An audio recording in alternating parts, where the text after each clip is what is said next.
located near Robertsbridge in East Sussex. Originally a manor house, Bodiam was converted into a castle by Sir Edward Dallingbridge in 1385 after being granted a license by Richard II to crenellate its walls in fortification. Sir Dallingbridge was a humble knight who had fought in the 100-Year War, and upon returning to England in 1377, married Elizabeth Wardo, through whom he came into possession of Bodiam Manor. The newly converted castle would now serve a dual purpose, both as a status symbol for Sir Edward Dallingbridge and as a defense against a potential but unlikely French invasion on the south coast. The castle itself is characterized by its great moat and impressive symmetry, with the living quarters built into the walls surrounding an open courtyard. The construction of Bodiam's large moat gave it a modern edge for its day. The moat served as an almost impregnable defense during the medieval period, when the commonly used siege warfare would have been rendered ineffective. Aside from the War of the Roses, when the castle's Lancastrian owner, Sir Thomas Lewknor, surrendered to Yorkist forces, Bodiam Castle was never attacked or taken by force. However, still, despite having seemingly tough outer defenses, many critics would argue whether or not Bodiam's defenses were real or just for show. When Bodiam was sold to Parliament during the English Civil War, the interior of the castle was almost entirely destroyed to avoid any further use by the Royalists in a strategic practice known as a sliding.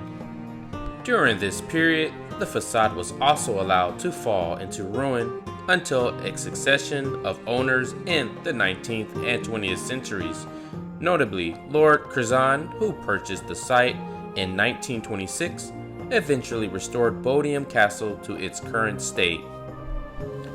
Today, Bodiam Castle is managed by the National Trust and invites visitors to explore its stunning ruins, interiors, and imposing outer walls.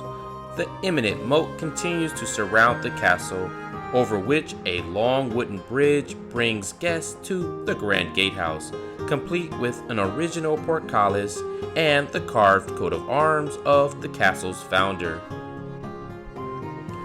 Hey guys, I really hope you all enjoyed that history lesson on this magnificent castle.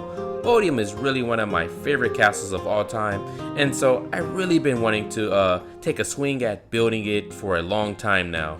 And so, going about it, there were a lot of different sources out there of reimaginings of how the castle might have looked in its medieval heyday, and so I had to kind of just narrow it down to what I found to be the most consistent. And I have to say, I absolutely love how it turned out. And also, as far as the color palette or texture, I know that Bodiam was likely whitewashed and plastered, but I decided to go with a palette that best represents the way Bodiam looks today, and I'm happy with the way that turned out as well. But anyways guys, I think I did enough talking. I just wanted to thank you guys once again for joining me in this episode. And now I'm gonna go ahead and let the rest of this time lapse finish out. But I just want to say, if you enjoyed the video thus far, please leave a like and subscribing would be awesome. If you haven't already, also drop a comment below. Let me know what you think of the build and Bodiam as a whole. And until next time, I bid you a farewell.